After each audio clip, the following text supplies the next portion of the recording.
Hi, Trevor here, Life Reflection Requests. Thank you for stopping by.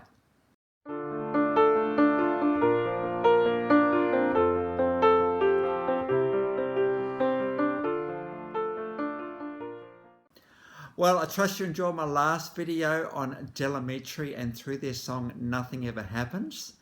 We looked at trying to make every day count. So trust you found that one encouraging. Well, we're moving on to a request today. Pretty awesome to look into a band that I knew nothing about, but here we go. These guys were formed in Lowestoft, England in the early 2000s, about 01, 02, something around there. Justin Hawkins on lead vocals and guitar, very much influenced by Brian May and the way he played guitar. Of course, Brian May is from Queen. Dan Hawkins on guitar, Frankie Pullen on bass, Ed Graham on drums. There's been a few other guys involved in the band called The Darkness. Between 2003 and 2006, 2 studio albums, and then Reformation 2012 to 2021, another 5 studio albums, 32 singles all up. These guys have been doing this thing for a while. They were originally known as the Empire, but they changed their name and they were well and truly renowned for their live shows. We're talking about arena rock right here, you know, good looking guys, amazing pelting drums, incredible guitar playing, just incredible, the whole thing. It's unfortunate for The Darkness that now there's been a bit of criticism for these guys because they're kind of seen as a bit of a joke band. But you know what, I'm going to renounce that right now and say, for heaven's sake, these guys have been along for as long as they have, 7 studio albums. These guys are not a joke. And you know, if they have got different ways of doing things, a bit of notoriety, a bit of uniqueness, what is wrong with that? Because you know what, it takes all sorts of musos to make up the music industry.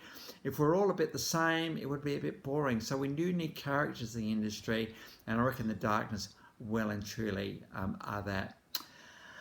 You know, it's amazing to think that, you know, we tend to get down on people really, really quickly. And, you know, sometimes we need to give people a bit more of a go because, you know what, Justin can sing really, really well. He's got an amazing range, this guy.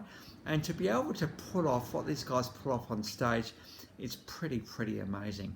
So it's always good. It's really, really important, I think, that we give people a bit of a go in this world. We're very quick to criticise when we should be just celebrating the fact that these guys had the career that they have had. So again, pelting drums, amazing guitars, just the band moving together, doing all the stuff it does to make an absolutely compelling live act, these guys. Now, the song I want to probably focus on is Love is a Feeling. This came off their iconic debut album, Permission to Land, from 2003. Love is a feeling. Interesting one, that one. You know, 1 minute we're not in love and the next minute we are, and we don't know how we get from one thing to another. It's like something whirls up within us and we think, oh, actually, maybe I love this person. Oh, how did that happen? So we express our feelings of love to the person, say, hey, you know what? I think I love you. In fact, I know I do. You never want to say, I think I love you. You either love someone or you don't. There's no half-heartedness about love. It's a potent force of nature, as we all know. So it might grow as a feeling, but you know what? There's something driving that feeling. So instead of the feeling being the thing that drives love, it's the other way around. Love is there and it generates this feeling of love. You know, you are attracted to someone in a slightly different way, and you know, friendship becomes a bit more than that. So I would argue that love is not a feeling. Love is a potent force of nature. It's something that you can't really control.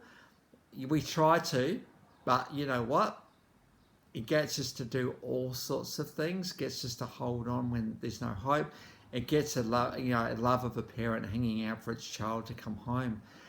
Love is more than a feeling. Love is a conviction. It is a thing that seeps into our very soul and doesn't let us go. And we think we can control it, like we control falling in love and all the rest of it. But you know what? It's really, really hard to do that. Once it's in there, it's in there. But I think what The Darkness are actually doing with the song is saying, hey, it is actually something, because we can't really control our feelings that much. You know, there's anger and joy and sadness, all the rest of the stuff we feel. We might get angry and we don't really know why and all the rest of it. You know, love is just one of those things that seeps into our very, very being and enables us to be human and to live a human experience. Because, you know, without love, it's not really humanity there. And thank goodness love is in this world and in our lives, because it's the thing that makes the world go round. It's the thing that makes the world rotate on its axis. And you know, so if you are in love, just know how amazing that feeling it is. If you just come out of love, maybe just acknowledge that the love will always be there to a certain extent, but you know, learn about your interaction with love, not the person potentially, so that you'll be in the best place for when it comes around again. And if love is new and fresh, you know how exciting that can be. You know, love kind of takes us over a bit, and we're kind of glad that it does. So I trust that's all a bit of an encouragement for you today, and thank you to this guy for the request about the darkness today. So we've got the official clip of Love is a Feeling, Permission to Land 2003. We then got Get Your Hands Off My Woman from 2003. This is also what love kind of is protective and it wants the best for your partner. This is a live version. Just got to excuse the colourful language at the start here. I'm just warning you. In typical the darkness style, he doesn't hold back on some of the language, because you know what? Get Your Hands Off My Woman is basically that. Get your hands off, because she's mine. That came off that same album from 2003. I Believe in a Thing Called Love. This is also a live version. See how the guy plays with the audience at the start here. This is from a live performance in 2004. Also from the Permission to Land album from 2003. I Believe in a Thing Called Love. Interesting too, it's not I Believe in a Feeling Called Love. It is a thing. It is a thing that enables us to live and to breathe and to realise that we're human beings. And so I Believe in a Thing Called Love, from that Permission to Land album. Then we go along to 2019, a bit later in their career after the reunion. We got the Easter Is Cancelled album, the official clip of Rock and Roll Deserves to Die. I think there's a little bit of a tongue in cheek about the fact that music has changed. It's no longer the strong pelting guitars and all the rest of the stuff that it was back in the 70s and 80s. It's now a little bit more middle road, a little bit more processed, a little bit more digital, and perhaps a bit of a tongue-in-cheek about perhaps the days of rock and roll are over. You know, sometimes we need music to actually provide commentary on life and even on music itself. And you know, great song by The Darkness right there. So the links to those 1, 2, 3, 4 clips are in the description below, and I've also included my last video from Amitri. So if you want to recap on them, feel free.